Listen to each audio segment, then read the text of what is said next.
Well, happy Stone Cold Steve Austin Day to all who celebrate. It is March 16th. Welcome to Squared Circle Radio on the road to WrestleMania.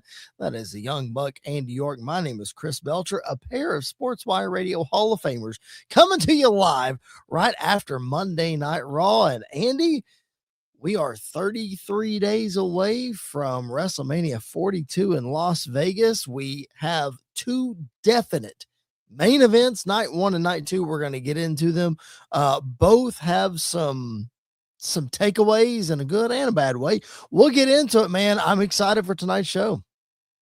Yeah, man. I feel like we are kind of all over the place heading into WrestleMania. There's a lot of good. There's a lot of what, and then there's a lot of really bad in honor of Stone Cold. So, we're chanting wrestling, by the way, but that's a different topic for a different day. But yeah, there's a lot to talk about in the main event and out of the main event as well. Yeah, we opened last week's show by saying we thought we were going to get to some mid-card stuff last week, and we did. This week, I don't know if it's going to happen or not, but we'll do our best to cover everything that we can on the road to WrestleMania. City Kitty live with us in the chat. WrestleMania is going to be fire, she says. I think so too. I mean, I'm going to be there, so I'm excited. But Andy, I really do think it's coming together in a nice way so far. There's some really nice storytelling going on, even though we're not going to talk a whole lot about the mid card tonight. There's some nice storytelling going on there. Still lots of questions to be answered as to what matches are going to fill out the card, but we know the championship matches at this point, and they're doing a good job of hooking us in on those. Yeah. I think we're in a much better spot now than we were a couple weeks ago when it just kind of felt like we were floundering our way to WrestleMania. And so I think the main stuff that needs to hit is building, towards WrestleMania. Some weeks are better than other weeks, as we're going to talk about and discuss. Yes. I feel like the rest of the card is not fleshing out as nicely as, like, we don't know what the undercard is going to look like, which isn't always a bad thing, but it feels like normally at this time of year we kind of get a glimpse at it. Yep. And we just don't have that yet. So who knows what they're gonna pull out and what they're gonna do. Yeah, who knows? We're going to be right here to cover every bit of it, though. Thank you for being with us. If you're live with us in the chat, like City Kitty is, drop those comments, drop those questions, like the video. That's a thumbs up under the video. And the biggest, most important thing, doesn't cost you a thing, helps us a ton. Please subscribe to the channel. We are inching closer to 400 subscribers on our channel. That might not sound like a whole lot to everybody else, but it means the world to us. So if you're new to the channel and you haven't subscribed yet, please make sure that you do that. City Kitty says, I know why Cody threw a suit jacket into the audience on SmackDown. Listen, Bully Ray pointed that out on Busted Open earlier this morning. He said, as soon as that suit jacket went to the crowd, he said, I knew something was up. Let's talk about the night one main event. Cody Rhodes, Randy Orton, the much anticipated contract signing on Friday Night SmackDown. And Andy, we all know that contract signings always go sideways. I don't know that I've ever seen one that's actually gone well, and it didn't go well for Cody Rhodes, because Andy, if there are three things in this life that are for sure things, it's death, taxes, and a bloody Cody Rhodes on the way to WrestleMania. 3 years in a row now. At one point or another, Cody Rhodes has been left in a bloody mess. But this time, Andy, at the hands of his mentor, his best friend, Randy Orton. Your reaction when you watch this whole thing unfold? Yeah, I mean, you're absolutely right that you're getting into WrestleMania season when Cody starts bleeding. So, by the way, I don't know if they used a blood packet or if he bladed, because that was the best looking blood WWE's had in a long, long, long time. Especially when you looked at the pictures they posted of him and Gorilla afterwards. I think he bladed. I think he might have bladed. I really do. I quickly realized during the contract signing how fast this heel turn needed to happen. Because as they were going back and forth, trying to be all buddy babyface, both of them kind of going back and forth, I realized I don't think you could do this for the next, 4 to 5 to 6 weeks, however long it is, going into WrestleMania every single week to kind of tease the turn and it still have intrigue. Like, I think this is, if you wanted people to forget about the whole Drew McIntyre debacle, which we'll talk about here in a minute because they keep pouring on. But if you wanted people to forget about that, this was the best way to do it, because now everybody is focused on this segment and focused on what Randy did. It felt like 08 Randy. It felt like bald Randy coming in to kick everybody and home invasions and everything else that man did, which is, in my opinion, the best version of Randy Orton is that run.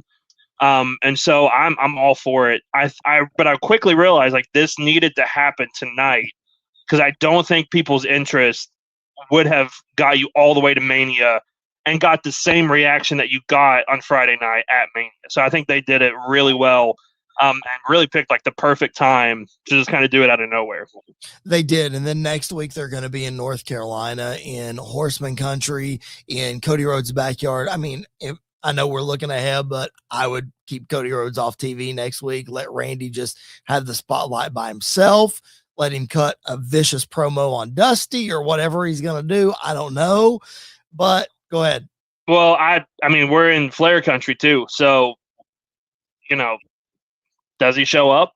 Who knows what his contract situation is? That's what I'm saying. He's going to take a bag no matter what. So, I mean, it's gonna but I mean, there's history with Rick and Randy, obviously, and everything that's going into it. So, dude, if you let Randy open the show and he and Rick doesn't show, Randy just cuts this promo about history and royal family, like you mentioned tonight on Raw, dude, and you have him immediately leave the arena, but he bumps into Charlotte on the way out. Yeah. Oh, like something like that would be awesome. Just yeah. I mean, obviously there's not going to be anything physical there, but something like that would be really cool. You never know. Well, you never know. It's Randy. I mean, he's true. He's RKO'd a woman or two in his time, so you never really know. That's true. He has. Man, yeah, like you said it, this thing got personal really, really fast. And you could tell. I want to lay this out for everybody watching and listening. If you're listening on podcast, if you're watching on YouTube, if you watch Randy the whole time, his body language is not this buddy like Cody thinks it is. Like Cody is walking into this like this is a gentleman's match. The bell's going to ring and I'm going to get the best Randy Orton. You're going to get the best Cody Rhodes. At the end of the day, we're going to hug and blah, blah. And Randy says, no, I need that championship. If you listen to his promo, Andy, he says this was supposed to be easy. It was not supposed to be hard. He didn't want to have to do this to Cody. He expected to do it to Drew, but now he has to do what he has to do to Cody Rhodes.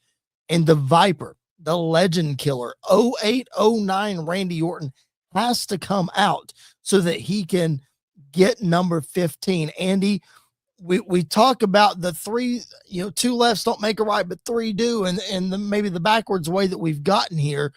But Andy, for a year and a half, Randy Orton's been staring at that championship for a year and a half. And the minute that it goes off of Cody Rhodes, Randy jumps into action. He gets the number one contender spot. He's going after the title. He doesn't think he has to do this to his friend, but now he does. So, Andy, I posed this question in the title of this episode, so I'm going to pose it to you now. You said it when you started talking about this, that this heel turn had to happen. Is this really a heel turn? Or is this just true Randy Orton coming out and he's been buried for 5 years?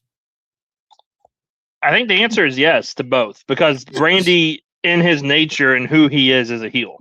Yeah. Like even babyface Randy hears voices and starts tweaking, like that's just who Randy is. So I think it is just the true Randy Orton coming out, that he is, quote unquote suppressed since returning and all these other opportunities that he had.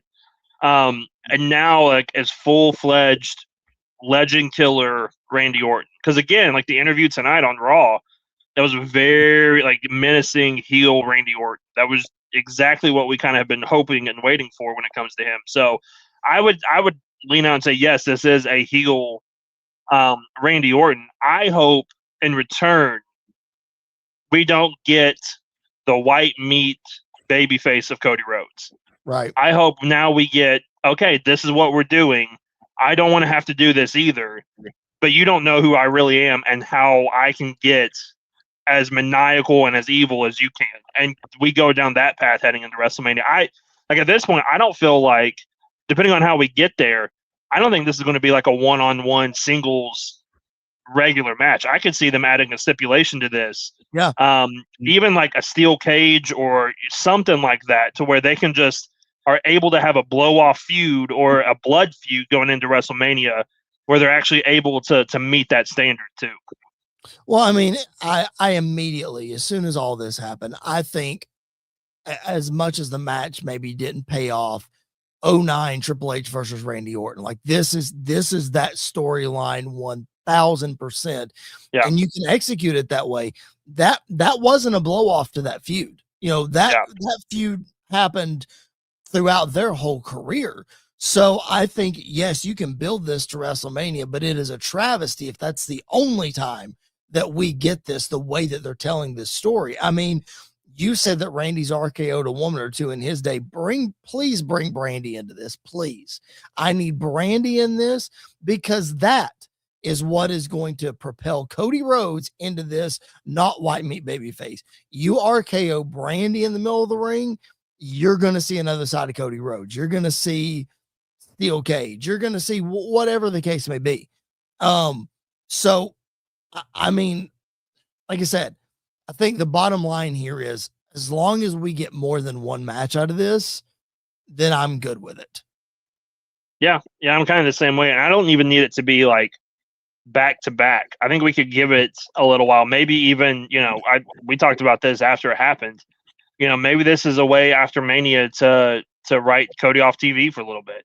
Yeah. Give him a little time off, and then heading into, Money in the Bank or something like that, he can come back fiery and going after Randy, and we kind of pick it back up going into it. Because I don't think you're going to have Cody lose 3 times in a row to Randy, but right. I don't think you want to give the title to Randy and have him drop it, or have Cody just win at Mania and then lose it the next month, right? To Randy. So I think we are going to see more than one. I just think they're probably going to stretch it out through the course of the year, or 2 years or 3 years, knowing them. We could be looking at match number 2 at WrestleMania 4 years from now. But I do agree. Like I think we need more than one, especially depending on how it ends at WrestleMania. Yeah, that's going to be the key, man, is we're talking about how cool it could be and what the lead up could be, and we can want this fight forever and this, that, and the other. But how is this first one going to end? Because that's going to tell a lot about where we go. You said maybe Cody gets a couple months off. Maybe Cody wins the first time. If Cody wins the first time, do we even need more? You know, obviously if Randy wins, Cody's going to chase the championship back, but what's the timeline look like? Is Randy a true heel if he does win? And, who goes after him after that? And, does he just put Sami Zayn out to pasture and, whatever, what I mean? So it'll be interesting to see how this is all booked. Again, Randy with a surprise appearance on Monday Night Raw tonight. Did not expect that whatsoever. Quickly, who was he on the phone with? He was on the phone when Michael Cole asked him for the interview, and he said, hang on. And he finished talking, and he said, it was good to catch up with you. Something about, I wish I would have talked to you sooner, or something like that. They would catch up. Who was he talking to? My best guess is that's probably Ted DiBiase Jr.'s one phone call from jail to get him involved in the storyline somehow, some way. Wow. You got to add him. I wonder how they're going to bring him, because he's probably going to get brought up one way or another. You kind of have to. Like he's the Moxley of the group, even though Moxley didn't do anything and is not in trouble or anything. Right. So I think there are. I don't know. Like the more I've thought about it, maybe because of where they're at next week, what if it's Flair? Like maybe he's not talking about an actual family, but like a wrestling family. Yeah. So like, what if he's talking to Flair, or what if he's, talking to Batista or Triple H or somebody like that he, you can bring Evolution into this. Maybe, and I hope it's not. I pray it's not, because if it is, you will hear an explosion in the state of Tennessee, not just from me, but also from City Kitty. If it's The Rock, I'm out. I'm out on this main event. I'm out on this feud. I don't want to see it happen. So I don't think it is, but again, you never know when it comes to WrestleMania season. Listen, I want it to be Rock just to see No. you all's reaction. I do. See, we're already. See, please listen. If it's Rock, we always go down this path. We do, because you have to. You have to. Because the one time you don't, guess who it actually is? Yeah, exactly. So if it were me, I wouldn't. If it's Rock, I wouldn't reveal him until WrestleMania, obviously. If he's there. If he's there, of course. But I wouldn't reveal it until WrestleMania. I think it's an easy one because he said wrestling has more than one royal family. You said it might not be an actual family. No, I think it's actual family. I think it's his dad. I think it's Cowboy Bob Orton. I think Cowboy Bob shows up next week, especially if something happens and Rick is there. Yeah. He gets blasted from behind by the cast of the broken arm that hasn't healed, and they'll never heal. Yes. I just think it's perfect. I think it's Cowboy Bob, and yeah, I mean, it's also kind of a stretch, but like you mentioned, Four Horsemen country, it could be Arn. It could be Arn. Yep. Like I think Arn could easily show up at some point too. To tell Cody, but I think it's to tell Cody, like, you can't be Cody Rhodes. You're gonna pull the Glock back out again and say you got to put it in him. Like you got to take him out. You got to take him out. I think honestly, this is not AEW. This is a publicly traded. Hey, it's Arn Anderson. Yeah, it's Arn Anderson. I know. Oh my goodness. You don't care what he says. I think Arn is. I didn't even think of that. I think Arn is a great way to motivate Cody in this thing, especially if you bring Arn back after Brandy gets RKO'd. Yeah. Then Arn gets RKO'd, or switch them around, whatever. I don't know. Yeah. Like that would be great. I would do it. I mean, Dustin, you never. Probably not going to happen, but you never know. Probably not. Yeah. All right. I'm anxious to see how the rest of this goes. Again, I hope Cody is off TV next week. I hope we just get Randy. Let's see what happens coming up next week. We'll talk some more about SmackDown here in just a few minutes. But Andy, we got to talk about the way that Monday Night Raw went off the air tonight. Another face-to-face. Roman Reigns makes his return to Monday Night Raw face-to-face with CM Punk. And Andy, I'm just going to say it. I'm ready for these two to be separated for about a week or two. Like, I know that Roman hasn't been there in 2 weeks, but we said this after the first interaction between these two. And I didn't realize how true this was going to be. Like, what else are they going to say? And tonight, the shot that went across the battlefield that caused the first physical activity was Phil, you're old.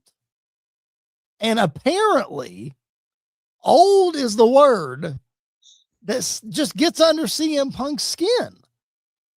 Like, I was watching this, Andy, and he said that, and there was nothing after it. And Punk was just livid. Like, really? Yeah. Really? Yeah. I don't blame Roman. I just, that just like, well, I don't blame Punk. I think it's a creative thing. Like, I don't think they know what to do to get them to Mania at this point. Other than, I think they took their best shot in the first promo. Yep. And it all worked. Everything was awesome. Yep. And then the next time they got together, it was fine, but the ending shot worked to build the feud of like, yeah, like this is what we're doing. We're getting personal. We're going there. Awesome. The third one, Roman's going to come back with something. They're going to be great. I think the line of the night again went to Punk when he said, I would call you Joe, but that's an insult to another Joe. I know that's Samoan. And he's like, that was the best line of the whole night. But like he called out your dead dad, and your best comeback is you're old. And it works. Why? Well, yeah. Well, and I also think too, Andy, that if you watched Roman tonight, I think what he was trying to play off, I'm speculating here.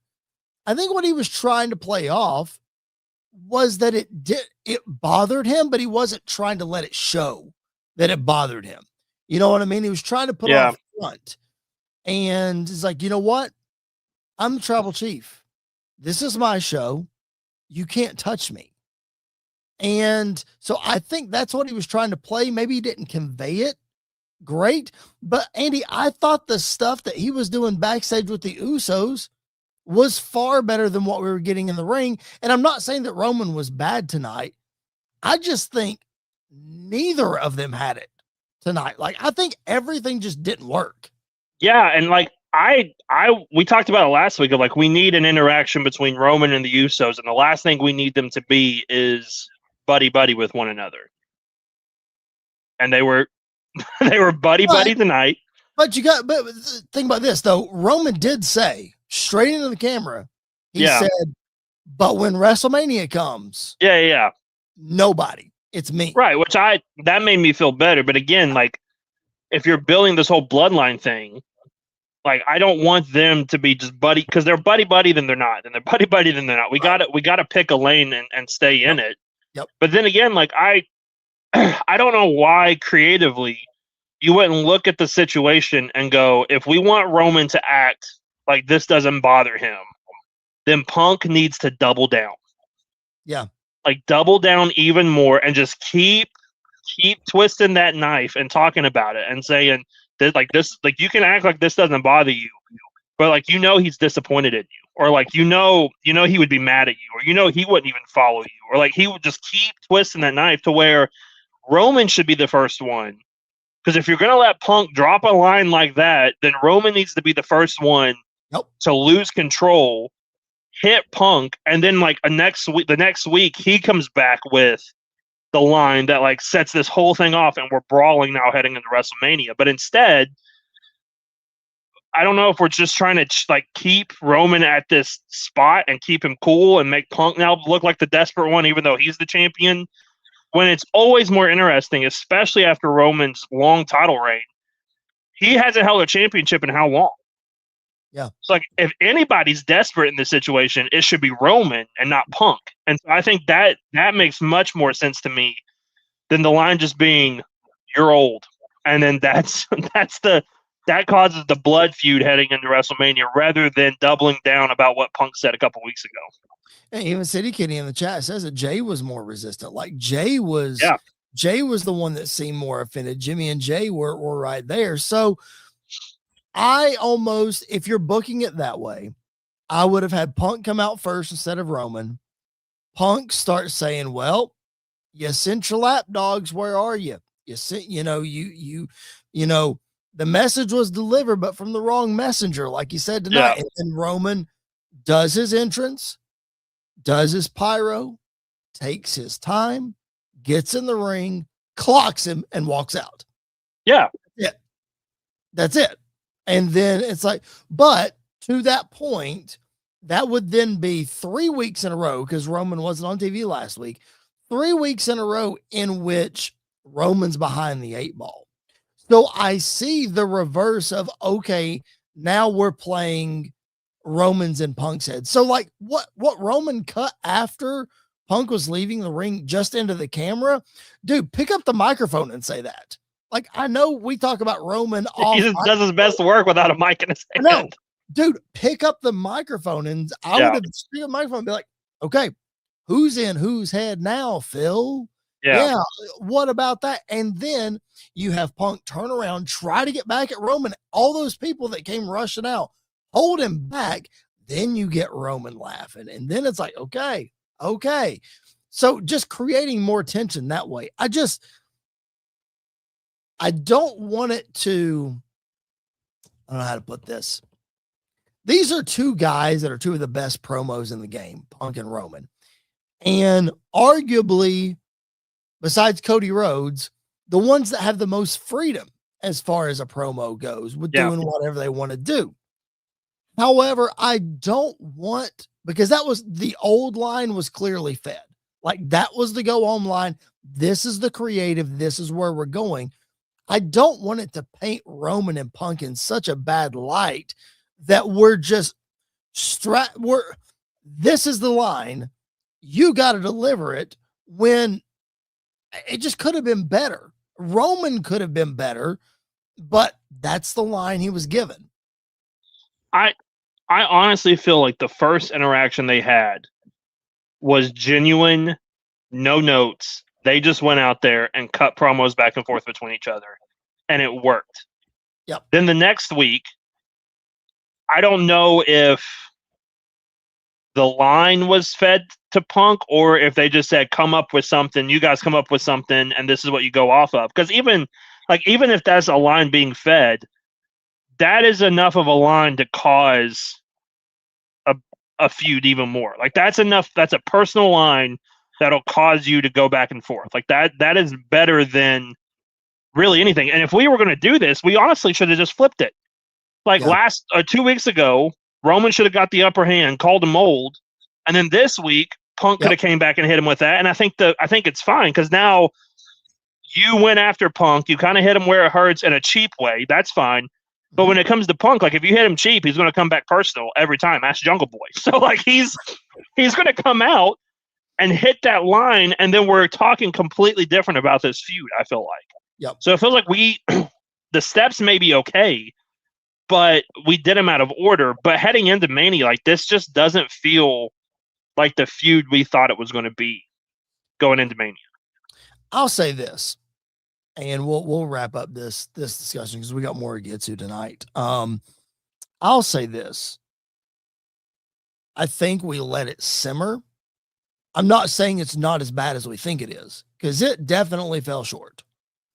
But I think we kind of sit on it, let Roman take the upper hand. Roman is going to be on Raw next week. I'm fairly certain, because is it Boston? I think it's Boston next week. It's Boston. And then the Garden next week. So I think we get 3 weeks in a row of Roman and Brock, by the way, which we're going to talk about here in just a minute. But I think we just let it simmer, let it sit. Let's see what happens. Because I don't know. I almost said I don't like Punk being the aggressor, because Punk is now the aggressor. But like you said a few minutes ago, it should be Roman that should be desperate. But I wrote in my notes, man, I loved Roman's demeanor throughout this whole promo. It's like every time Punk would hit a line, the crowd would kind of pop for a second, and then you would start hearing OTC, OTC. So the people are clearly, like, I feel like the majority are leaning towards Roman. Punk is getting all of his pops. He's getting all of his cheers, and he's got his supporters clearly. But I don't know. I mean, I don't know, Andy. Here's what I do know. I want to see something different next week, because I don't want to see for the next 2 weeks in a row. And then I think Roman's going to be off TV for a week. And then I think it's the go home. Somewhere around there. I do not need to see these two guys face to face 4 more times before WrestleMania. No, honestly, like, next week, need to do sit down interviews. Where Cole interviews Roman, Corey interviews Punk, and we just have them go back and forth talking about, Corey can ask him about why calling him old has set him off more and everything else. And then, Cole can ask Roman, like, what did you think when he said this to you? Like, so that way we can kind of dive into it a little more. Yeah. But I agree. Like, I never would have thought we'd be sitting here saying, I don't need to see Roman and Punk in the ring together. I don't know what we do for the next couple of weeks going into Mania, which is not a good thing for your night 2 main event that you have been building for a while, that you should probably have had a bigger or better plan going into it than what we've seen so far. So I don't know. I'm excited. The match is going to deliver. I think it's going to be a fun time. Like, the WrestleMania itself is going to be fine. I'm worried now about the build of how we get there.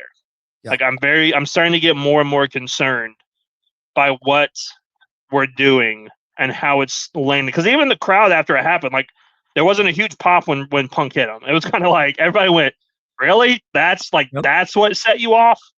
So, like, I hope we can course correct it over the next couple of weeks. We'll see. We'll see. I mean, I think the bar was just set incredibly high that very first night between them. And you sold us on WrestleMania. You literally could have not had those two interact for 6 weeks, and nobody would have batted an eye at it. Yeah. Everybody would have been totally fine. But we'll see. Roman's going to be on the show next couple of weeks. Punk's always going to be there. The Usos, LA Knight sticking his nose in their business, the Vision. We're going to talk about stuff like that here in just a few minutes. But before we do, let's take a pause for the cause. Let's hear a little word from the Reverend Tom Bryce and our friends over at Sports Wire Radio.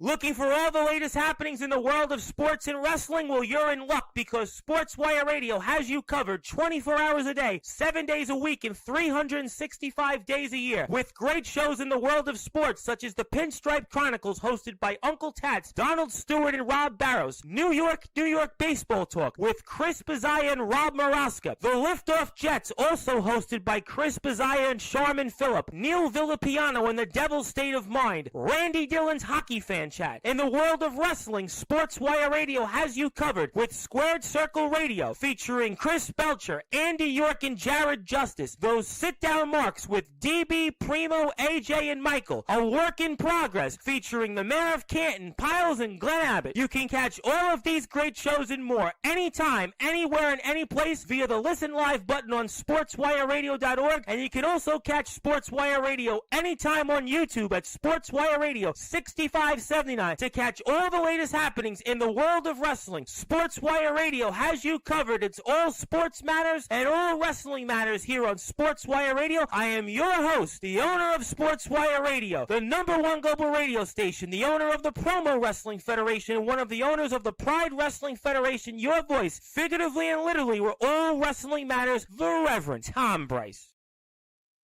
Thank you, Tom Bryce. Thank you to everybody on SportsWire Radio. If you're listening on SportsWire Radio, obviously you just heard a great lineup of what's coming up.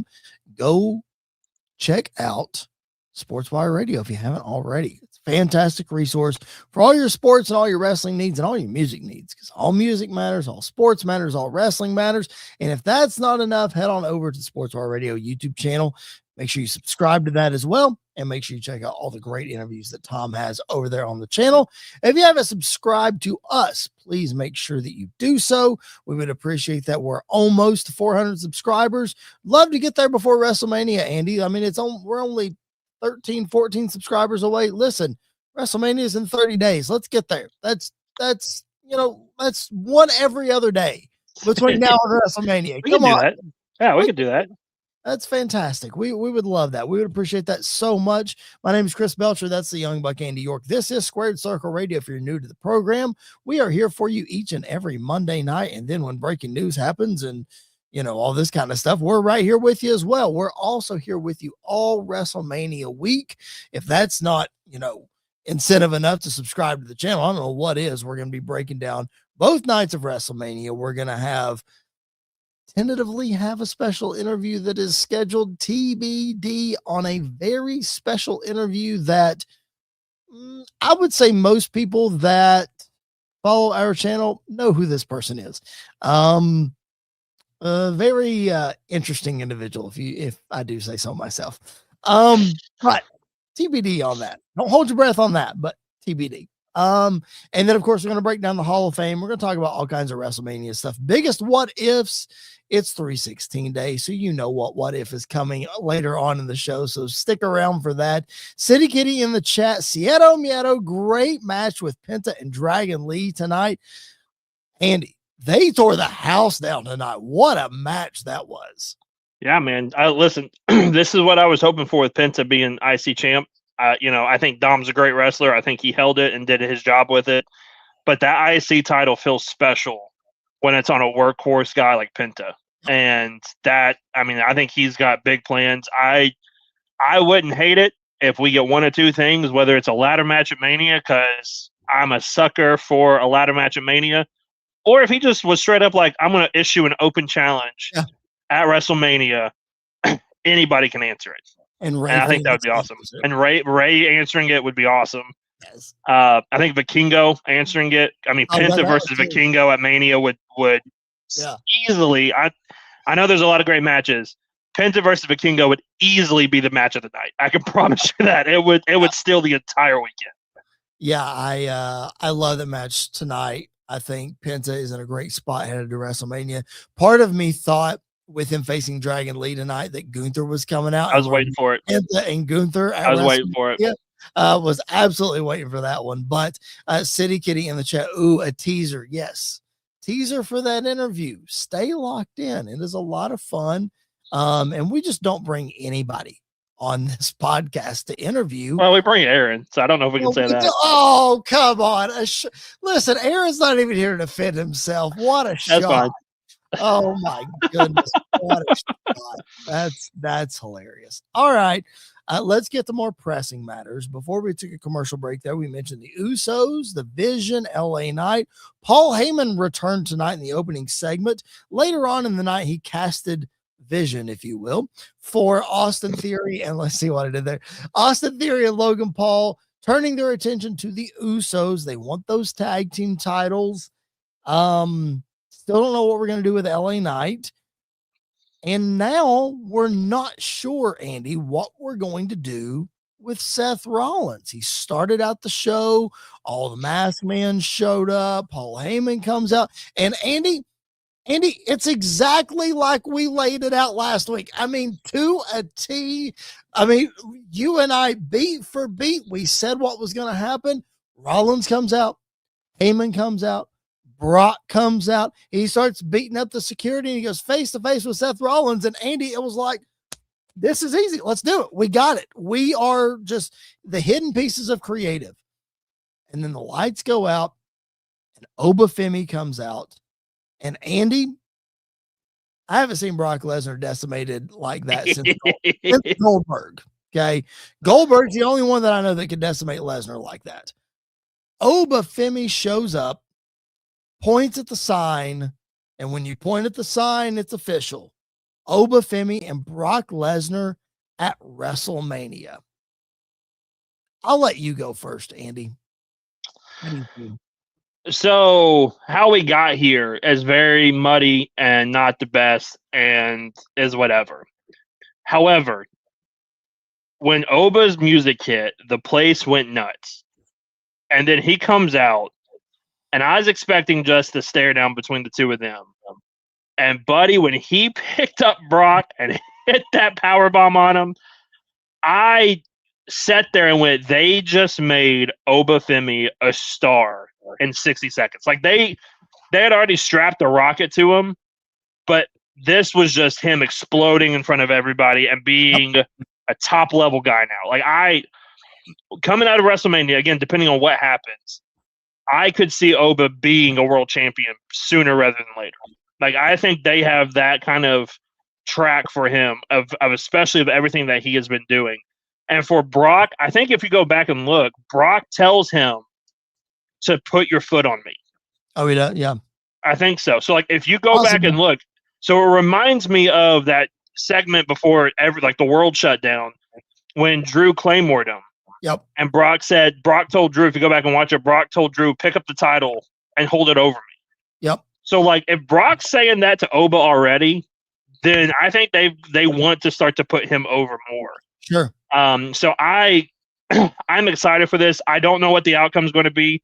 I do know if I'm a sucker for anything in wrestling, and I'm gonna use what Big E likes to say.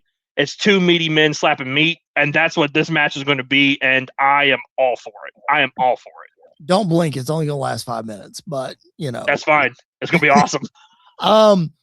Talking about making Obafemi, Bully Ray, I don't know if you follow him on Twitter or not. Yeah. Tweeted during Raw, and he said, how to make a insert expletive in 60 seconds by Brock Lesnar. Yeah, he did it.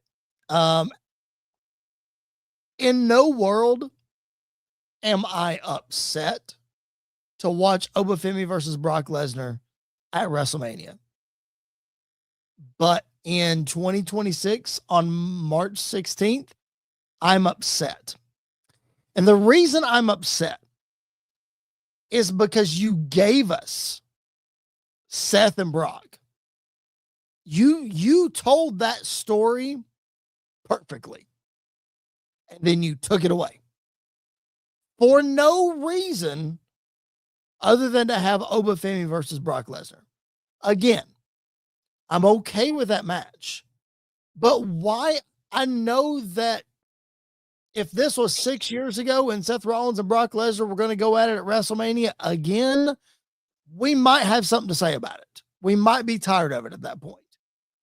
But the story of Seth and Heyman, and you're making lemonade out of the lemons that you have been given, and the Vision is all injured, and there's one less standing that can defend Paul Heyman's honor, and it's Brock Lesnar. Andy, it just fell into their lap, and they just said, "Up, not going to do it." Like, if we're I know that Oba is a big star, and I know if we're talking about blockbuster matches, yes, this is an attraction match. This is probably the attraction match of the show. I understand that. But Andy, it was right there. This was the way to all of this nonsense that's happened with Seth's fake injury, and then Seth's real injury, and then Breaker, and then Austin Theory, and then Logan Paul, and Bronson Reed. This was the way to at least put a messy bow on it and say, okay, we're done. Yeah. And they missed it. Yeah, I feel like they can always come back to it. Like, I think this could be a post-Mania match between Seth and Brock. Maybe even Seth gets involved in the match at Mania. And I don't know if he helps Oba win, but just gets involved one way or another. I don't hate it as much because I'm going to be honest with you. The prospect of Brock and Seth does nothing for me. Like, I don't think in 2026 it's, especially if we've only got a handful of Brock matches left, I don't think it's one of the ones that we need to go to at Mania. And so I think personally, like, I think Oba versus Brock is not only the more entertaining match, I think it's a bigger match than Seth and Brock. Okay. And so I think going that route is right. I think the easiest way you could just flip all this and fix it. Don't have Paul come out with Brock a couple weeks ago. Mm-hmm. Just have Brock come out on his own. Say he's issuing an open challenge. If anybody is man enough to face me, then meet me in the ring. I'll be here this date, this date, this date. If you want some during that time, you know where I'm at. Boom, he leaves. Like, I think that is such. I think they have overcomplicated things by sticking Paul Heyman with Brock and with the Vision, who are two completely separate entities that have nothing to do with each other. So I think they have kind of backed themselves into this corner. And the best way to get out of it is tease that you're doing this one match. Oh, but here comes Oba, who Seth doesn't even want a part of because Seth bailed out of the ring quicker than anybody. Right. And now you get Oba Brock, which is what the bigger match is, and the match that more people probably want to see rather than Brock Seth. So I don't love how we got there. Again, I think this WrestleMania is the WrestleMania where we have overcomplicated everything for no reason. But the end result is still the best end result, which is Oba versus Brock. I mean, again, the only argument you're going to get out of me is just the absolute poor setup that you did. Again, Brock and Oba is the biggest attraction match you could possibly do at WrestleMania. I'm okay with that. I have a feeling Brock's going to win. This is not prediction night. I have a feeling Brock's going to win. I don't know how much I like that, but that's a discussion for, sometime in the next 33 days. What I am concerned about, though, Andy, is what do we now do with Seth Rollins? I know you texted me during Raw and said maybe he's not going to be cleared in time.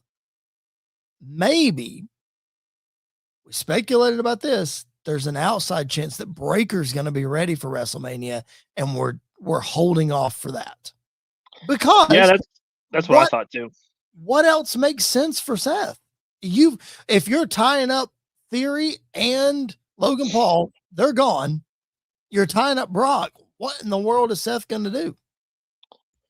I mean, I think for Seth, you could him not have a match on the card, but still get involved in the tag match, cost division. He could get involved with Brock and Seth, disrupt that whole thing. Okay, is there a world? Sorry to interrupt. Is there a world where this LA Knight situation turns into an LA Knight versus Seth Rollins and both of them trying to stick their nose in the business? I thought about that, but again, like, do you really want Seth to lose a match coming back, and do you really want LA Knight to lose another match? Right. Like, that's kind of where we're at with this. Yep. So again, I don't know. Like, I think best case for them is maybe Seth's just not on the card. Like, maybe he's involved one way or another, but maybe he's not on the card for Mania this year. Maybe he's involved in commentary, or maybe he's doing something like that. I mean, you could always do like an open challenge like they did at 38. Well, open challenge. Mystery opponent, and like Jericho could come out or something. But like, I don't know if he has a spot, and what we're doing and where we're going. I don't really know if we need a Seth match on WrestleMania this year. The current best worker in the business, and he's not on the card. Well, I don't have him that high up, but well, I do, and I just have a hard time. I said this a couple weeks ago. I have a hard time making Seth Rollins a healthy scratch for WrestleMania.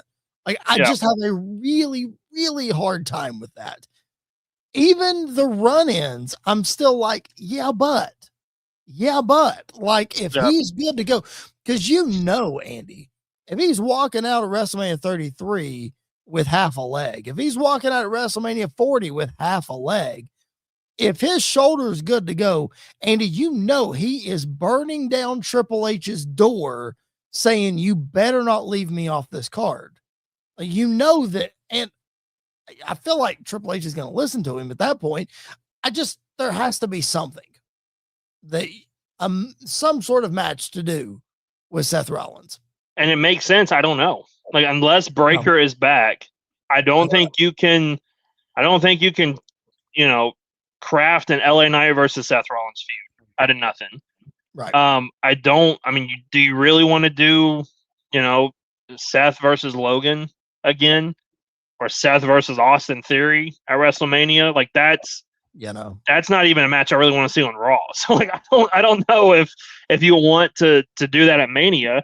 You don't want to do like a 2-on-1 handicap match. You don't want to do, I don't know what there is to do. What if we're going long on this? That's fine. What if Brock wrestles both nights? What if I don't think they have enough money for that. That's true. They might be getting a refund for Saudi Mania. We're not going there though. Anyway, what I'm saying is, what if Brock and Oba is night number 1 and Brock beats him night number 1? And then we do this Seth open challenge thing that's not advertised. And Seth and the Masked Men come out and he says, Paul Heyman, blah, blah, blah, whatever, blah, blah, blah. And then Brock comes out and they have an impromptu match at night number 2. Yes, no, maybe? No, because I still don't like that with Oba having to lose the first match with it. I don't know. Like, it's a really weird thing to do it. I don't know. Like, I don't know. To me, it's better to keep him off than try to force something that's not going to work and just feel completely out of place on Mania. Brother BKL Sport Entertainment Show with us in the chat. He wants his money back. What? Okay. We all do. Listen. We all do. Trust me. Listen. First, you would have to be paying me to get your money back, and nobody's paying me, unfortunately. No, I think he's talking about the Saudi Mania. Oh, well, we all want our money back on that one. Okay, well, it hasn't even happened yet. We're asking for a refund. I got you. Okay. Oh, we saw how the Rumble went. Well, the right 2 people won the Rumble. I don't want to hear it. Okay, listen.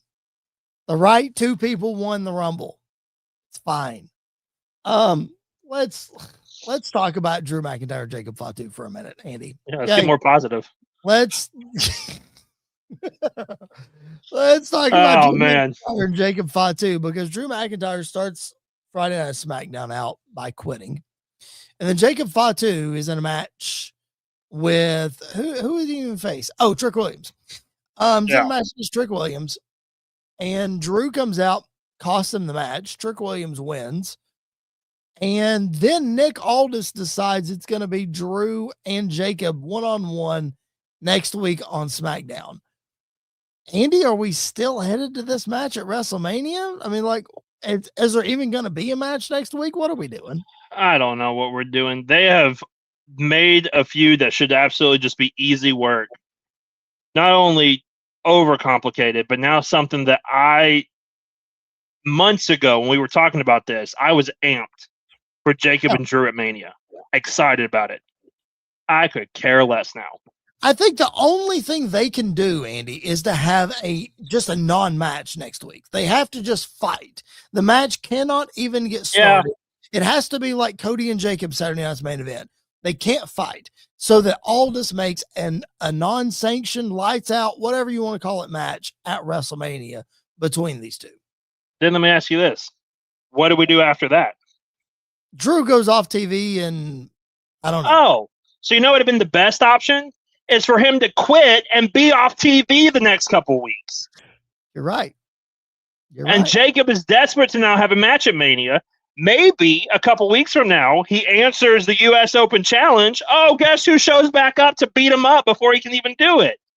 That's so much easier than what we did Friday. That was the dumbest thing I have seen. When he quit to start off, I went, you know what? This is actually a decent way to build this feud now. Because now Jacob doesn't know what's going on. Aldis doesn't know what's going on. Drew quits. Who knows? He'll be back at some point. For him to, not even an hour later, I think, to show back up and is like, no, I didn't quit. Oh, I tricked you. I got you for 45 minutes. What are we doing? This is such an easy feud to do. And we have done nothing with it except crap on Drew, make Jacob less cool than he was a couple months ago. And now, whenever Randy's done, what do we do? Like, you know, Sami Zayn's out there. Cool. You could have built Jacob up to be a real threat to Randy Orton, and now he's not. Drew could have been a real threat to Cody if Cody wins at some point down the line again, or whoever when he comes back after filming. Nothing. Like, absolutely nothing. So they have taken a match that could have easily stole the show, could still steal the show if it happens. Right. But the story going into it means absolutely nothing. Absolutely nothing. Maybe they're not building to this match at all. Well, then that's even dumber. Maybe we are getting what I've begged for all along. Maybe we're getting Drew and Nick Aldis. No. Not at Mania. Just hear me out for a minute. Just hear me out for a minute. Hear me out. I will start this by saying it is not better than Drew versus Jacob. It's not. I fully admit that. But dude, the undeniable chemistry between these two on screen and the way they were nose to nose to start SmackDown, like, you can feel it. It would be absolutely insane if you put these two guys in the ring. At the expense of Jacob Fatu, no, I hate that. But if you're worried about a clunky story, this is not clunky. Drew and Aldis, not clunky at all. If it's at the expense of Drew being out of the title picture now and Jacob and Drew not having a match after that was the blood feud heading into WrestleMania, it's very clunky. Yeah. I mean, it's the most out of pocket. This is Oba, Seth, and Brock times 20. That's true. Like, it's ridiculous that we have gotten to this point. Yeah. We have, I don't know if he's trying to be smarter than everybody else. I don't know if he's trying to swerve everybody else. Triple H, sometimes it's just easy to do the obvious thing, build the feud, and go to Mania and let them do what they do best. But that just is not the case when it comes to Drew and Jacob this year. And I hate it for both of them. How do we go from them being in the main event for a world title in the same year at the same Mania to now Jacob may not even be on the card? 2 weeks ago. Two weeks ago. To Jacob, now's not on the card. We're doing this match randomly on SmackDown. Who cares if they throw it out and we build it? Like, what are we doing? What in the world are we doing? This feels like Bruce Pritchard creative. right here. This doesn't feel Yes, like it does. this feels like Road Dogg was not the problem. I take back everything I said about Road Dogg a couple weeks ago. If this is what we're getting without him, man alive. This feels like Bruce Pritchard creative straight out of the book of Vince McMahon is what this feels like. If we can't figure and it's this not good. Now listen, it's not good. Listen, I know that Brother BK, I mean, I know that I'm bugging about Drew and Aldis. I want to see the match. I do too. I'm just throwing it out there. Just not at Mania. I'm not trying to vouch for WWE creative in this situation. This was easy. Andy just laid it out perfectly. This was easy. Like, if you're not going to have either of these guys in the title match, okay, they're going to have a match against each other. This was easy. Jacob Fatu apparently got attacked back in October, and we still don't know who it was. Supposedly it was Drew. Probably never going to find out about it until Ed Koskey or somebody in the creative room is going to say, hey, you remember this? We could do that. You know, again, super easy, but we say this, and you listen to Bruce Pritchard and you listen to everybody talk about how, you know, it's not easy to sit in those creative seats. It's not. And I get that. It's way more difficult than what Andy and I are sitting here joking about. We know that, we get that. But like, sometimes it's easy. Sometimes you just don't need to overcomplicate it. Like, it's not that difficult. I didn't grow up in the era. Okay. And I'm not, don't hear what I'm not saying. I'm not comparing Jacob Fatu and Drew McIntyre to these two individuals. Uh-oh. But how many times going into Mania was Austin and Rock in a feud together? 3. Okay, how complicated were all 3 going into Mania? I really think the best one got the clunkiest, but not very. You know why? Because you just put them together and they do what they do. Like, I don't want a watered down version of Jacob Fatu. I don't want a watered down version of Drew. I want them to go out there and just do what they do best. And we are just over. I think creative as a whole is trying to be too smart sometimes. Right. And you don't be. Okay. Well, speaking of Steve Austin and speaking of The Rock, it is March 16th. It is 316 Day. And we like to talk about old school stuff here on this podcast. And that brings us to our new segment during WrestleMania season, the biggest WrestleMania what ifs. So something that happened, well, what if we flip the tables? What if we turn it a different way? What if we book it this way? What if we book it that way? And Andy, in honor of Stone Cold Steve Austin, he didn't do a lot of head scratching things during his 7-year run, I guess, except for one thing. WrestleMania 17, selling his soul to the devil and aligning himself with Vince McMahon after he beats The Rock to regain the WWE Championship. So, Andy, what if Stone Cold Steve Austin doesn't turn heel in 2001? Now, we know the narrative of Austin wishes he would have called an audible and stunned Vince in the moment, just figured it out later. Austin's also been on record as he's the only one that pushed for this heel turn, and Vince let him do it. It was in Texas, so it didn't go over very well. But what if Steve Austin doesn't turn heel at WrestleMania 17? It's a weird one because I don't know if I would say it didn't work, because it had its moments. Like, it had its moments. Yes, it did. This is probably, like, during this run is probably the funniest Austin ever was. Like, the stuff with Angle, him actively trying to break Undertaker multiple times backstage. Yep. Just him and Vince, like, their comedy stuff together was great. So, like, I think it was a very different side of Austin. Yep. That during the time probably felt really weird and not the best. But looking back at it now, it's some of his don't know if I'd say some of its best work, but it's an entertaining side of Austin that we don't really get to see much prior to that. I think if he doesn't turn heel, it's just the standard quo. It's just Austin being Austin. Maybe the pivot from that point, if let's go with the theory that Austin just stuns McMahon out of nowhere and calls an audible himself, probably the next night Rock turns heel. Like Rock can join Vince. That's a very easy thing to do. Or again, it's easy money. You can even play the story of Austin coming out and saying, I tricked Vince McMahon into thinking I was going to join his side. And then, I stunned him, beat him up, whatever. And then we just keep running the Austin Vince feud from here until eternity. Which, again, I don't think is a bad thing. So I don't know. It's a weird one because it's not like the one we talked about last week where it kind of changes. It could possibly change the course of not just WWE, but like last week we talked about how it could kind of change the course of professional wrestling as a whole.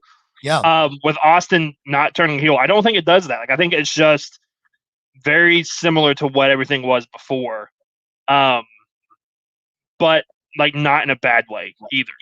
Right. Like Austin was the anti-hero anyway. So during this whole thing, you get the sing-songy with Kurt Angle, you get the Kumbaya, you get the milk truck, you get the what chant. What comes out of this version of Stone Cold Steve Austin? I think what a lot of people forget is that Triple H was the number one heel in that company.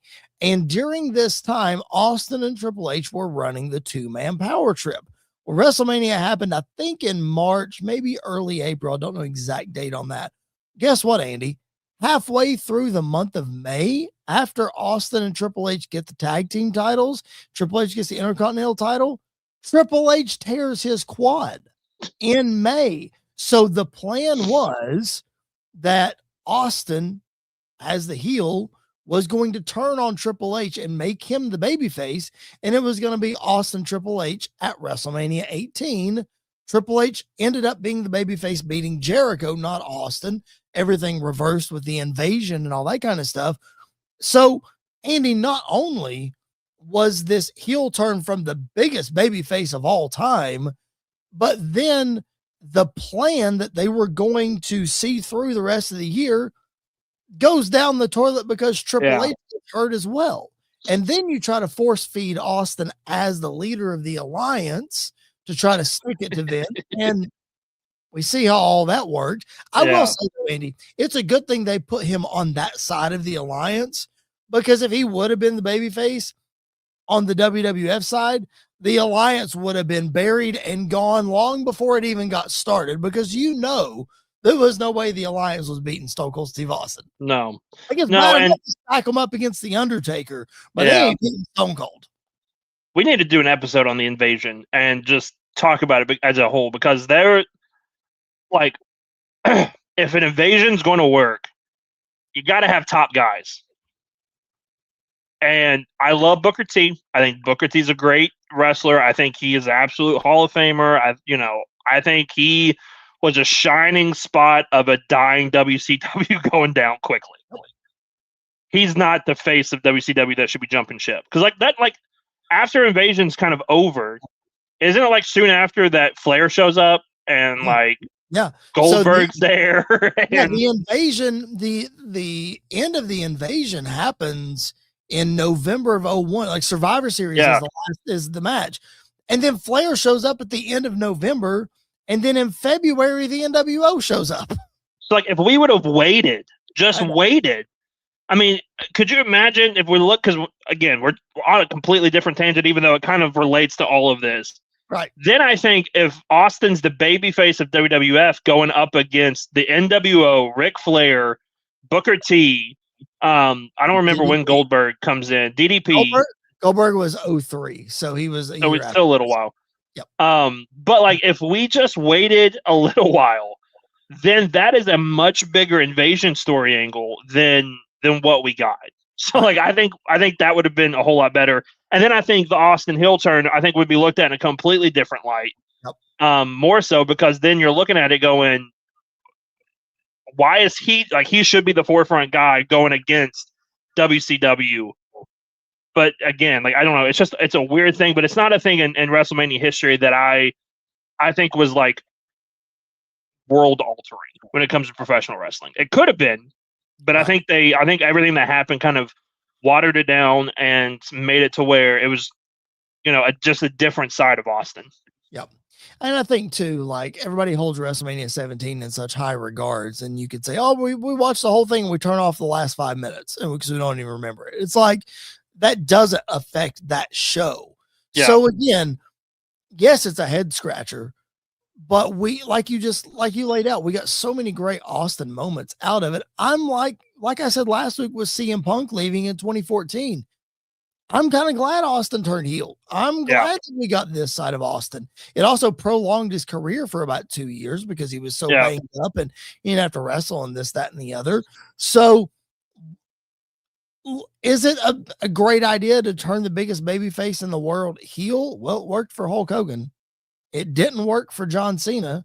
You could argue that it worked for Austin, but it didn't. And, it was a matter of who he had on the roster to work with and, this, that, and the other. Regardless, I think you hit the nail on the head. If he doesn't turn heel, if he's a babyface, I mean, he's just Steve Austin. He's exactly what he was. Which is not a bad thing. If you want him to do more heelish things, okay, that's fine. He can do more heelish things. He's going to get cheered. It's no big deal. Yeah. So like that's the thing. The biggest. It doesn't matter what he does. Yeah, it doesn't matter what he does. The biggest WrestleMania what if? What if Austin doesn't turn heel? Well, it's Austin. It's Austin. It's Austin. He just does what he does. Yeah. So 316 day. Happy Steve Austin Day. As City Kitty said in the chat, thank you for the discount Raw tickets for Knoxville in May. And yeah, if you're looking to buy WWE tickets right now, they are running a 31.6% off special. Well, what if they come to Nashville? What if they said Fort Wayne, Indiana for Saturday night's main event? What are we trash? Doing? Nothing good has ever come out of Indiana. What are we doing? Except Pat McAfee. What are we doing? I said what I said. Okay. No, I like that. All right. That's the show tonight. What a fun show. We appreciate you guys being in the chat with us. If you're watching the replay, you can still drop those comments, questions. We'll get to each and every one of those. Please like the video, subscribe to the channel if you haven't already. And if you're just listening on podcast, make sure that you hit that follow button.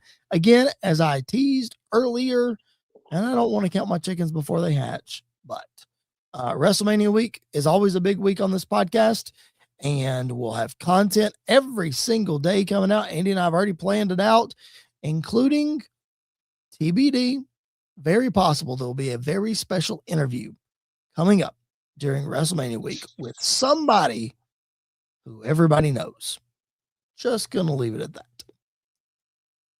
This person, and I'll give another hint. Ready? This person is not in the world of wrestling at all. Mm-hmm. We're going to talk about wrestling. That's all I'm going to say. So if you've been, this dude could have a career in wrestling. Well, he could. You're right. Yes. If you've followed this podcast for any length of time and you start putting these clues together, you'll know who we're talking about. Yeah. Just don't spoil it for everybody else. Okay. Just keep it to yourself. Like City Kitty. She's been around for a minute. If she starts thinking about this, she knows who we're talking about. We're just don't spoil it. Okay.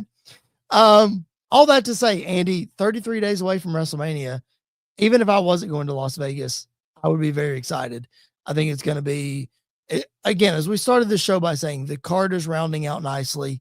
I like where they're going with some things. I have some questions about some things, but as Sam Roberts likes to say, Andy, let them cook. We got 33 days. Yeah, I just don't overcook it like you did with Drew and Jacob. I'm not going to let this go. I'm not. Listen, I hope I'm proven wrong at Mania, but as the world's biggest Jacob Fatu fan and Drew McIntyre, I'm wearing a Punk shirt and hyping up Drew McIntyre. It's like it's a big deal. I hope it works. What's your Starcade 97? It's starting to be. I have a couple of them now, apparently, but it's starting to be. It's all right. I won't bring up The Rock anymore. Oh, I said his name. Sorry. Stinging Flair. Listen, If only The Rock was like Joe Hendry and you say his name and he appears. Then he'd actually show up, which is fine. It'd be hilarious. It'd be great. That's what we need is a Joe Hendry versus The Rock. A Mm. concert between the two of them. Ooh, could we get Joe Hendry and Danhausen? I think we're getting Jelly Roll in Danhausen. I hope not. Jellyhausen, what are we calling it? Okay, we're about to sign off here, but real quick, Jelly Roll, seemingly the first celebrity announced for WrestleMania, probably going to get in the ring again, whether it's in a tag team with Danhausen or whether it's in a tag team with somebody else, whatever. Jelly Roll, is it a push to sell tickets or is it a treat for those who have already bought tickets? Is anybody really flying to Las Vegas to watch Jelly Roll? No, probably not. I mean, unless you live in the area. Then you're like, oh, I like Jelly Roll. I'll go watch him, wrestle. I don't know. These celebrity matches don't do anything for me anyway. So I don't think they're there to push tickets. I think they're there as just like Sami Zayn and Johnny Knoxville from the Mania we went to. Did I go to Mania to watch Johnny Knoxville wrestle? No. Was that the most fun I had in a match the whole weekend? Absolutely it was. So it works out. I guess so. Okay. We'll see what happens. I really hope it's not against Kit Wilson in the Miz, but listen, before we sign off, can we give some flowers to Kit Wilson, who should be just not on TV every week and has turned his character into something that a heel that people love for no reason. I love Kit Wilson. I'm glad you do. I don't. You know why? Because you're toxic. I know. Well, guess what? If I'm toxic, you are cursed. And on that note, we're getting out of here. It is going off the rails. Thank you all so much for being with us here on Squared Circle Radio. Subscribe to the channel. Make sure that you tune in next week as we bring you more curses, more toxicity, more wrestling. That's Andy York. My name is Chris Belcher. We will catch you guys down the road.